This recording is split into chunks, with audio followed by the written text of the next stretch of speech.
Hi guys, Cecilia here, back with another update on my bariatric journey.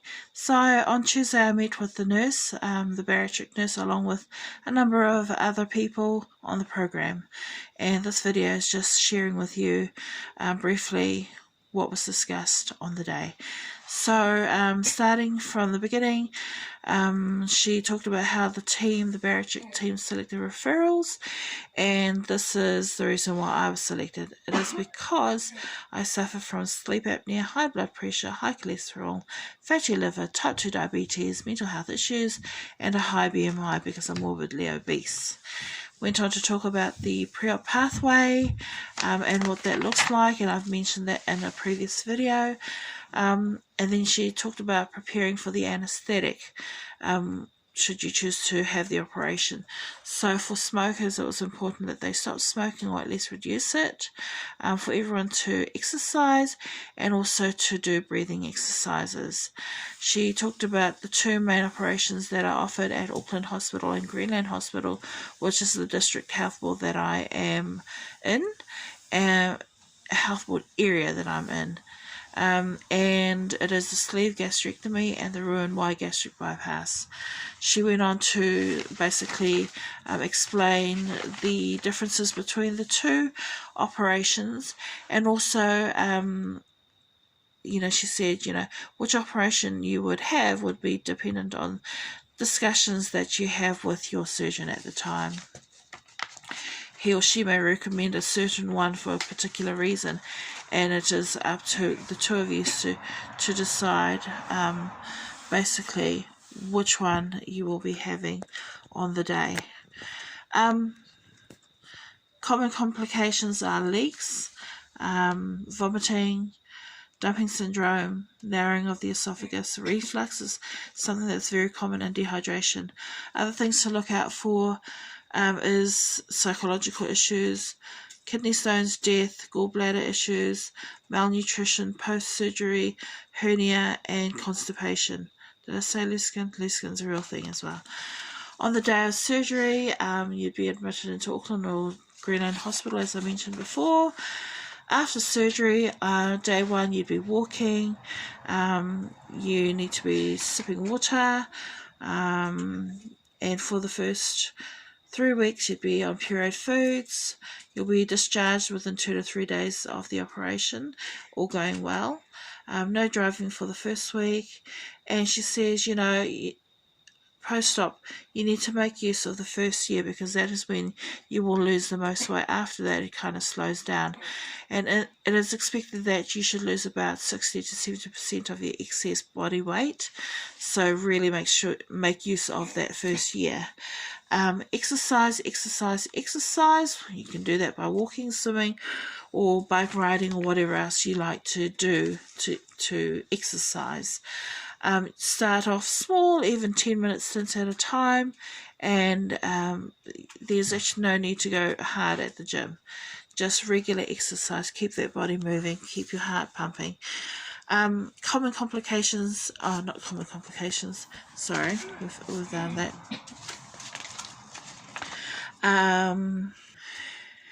In the first 2 weeks, it's important to walk. After 2 weeks, you can go swimming. By that stage, your incisions will have healed, hopefully. And you can return to do light training after 4 weeks, and you can return to full exercise after 6 weeks. The idea is to sit less, move more. So you can do that by walking upstairs, or parking a bit further away from work or your hospital appointments, so that you get your walk in. After surgery, so something that was kind of an eye-opener for me was that you couldn't snack. It's just 3 meals, especially in the first year, because you're just trying to form new habits, and the last thing you need is to be eating more than you need to. So after surgery, we'll be looking at taking in lots of fluid, protein-rich meals, regular exercise, no alcohol for at least the first 12 months. Visit your patient appointments for 2 years post-op. and not get pregnant between 18 and 24 months. Because you'll be working hard to look after your own nutrition. The last thing you need is to be looking out for a bubba. But if you do fall pregnant in that time, you will obviously come under extra care to make sure that you are well by the maternity team. You'll be on supplements for the rest of your life. And I was quite surprised that here in New Zealand or in Auckland, it is okay to use Centrum Women. I know in the States some surgeons or doctors do not recommend Centrum, but so I like that idea because it's a lot cheaper. They're the bariatric multivitamins. For those who are doing the bypass, they will have to take calcium and vitamin D tablets for the rest of their life, and they may or may not need iron tablets or vitamin B12 injections. What should you know?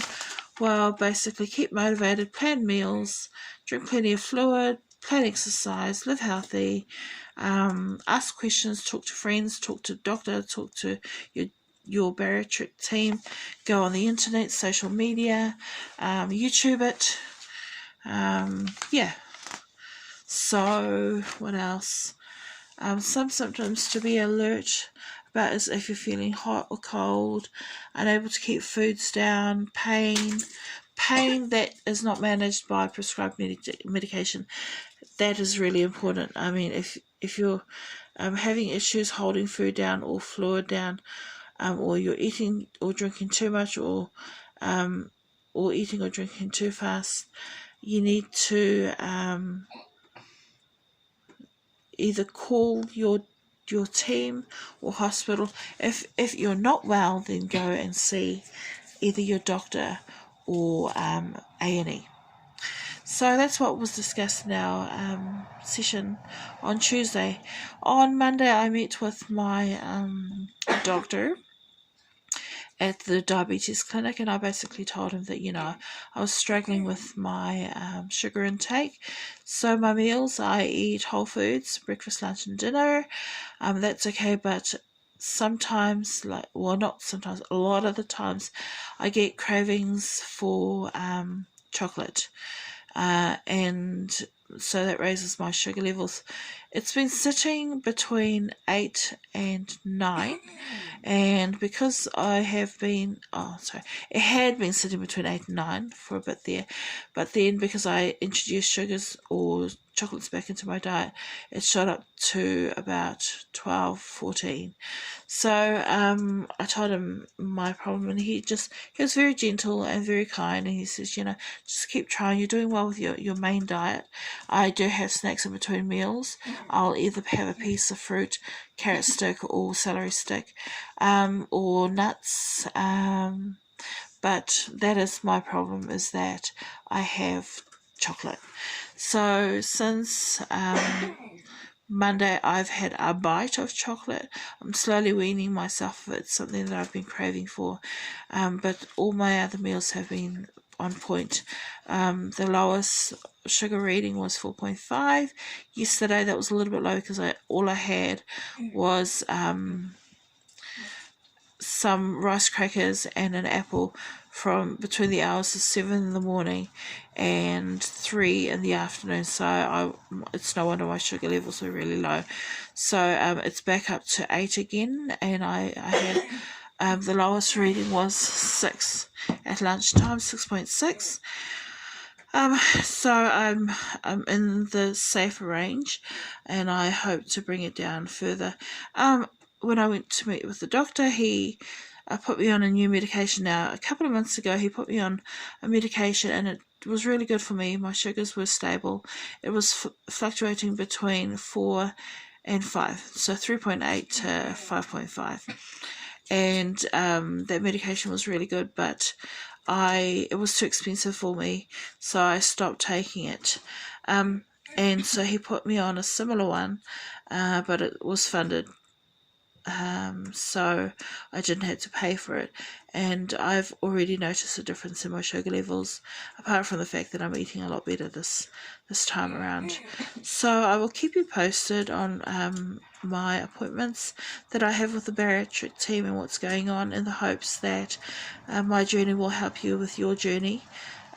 Yeah, okay then, so I'll see you probably this time next month, or not, you'll see me if you're following, this time next month when I go and see the dietitian.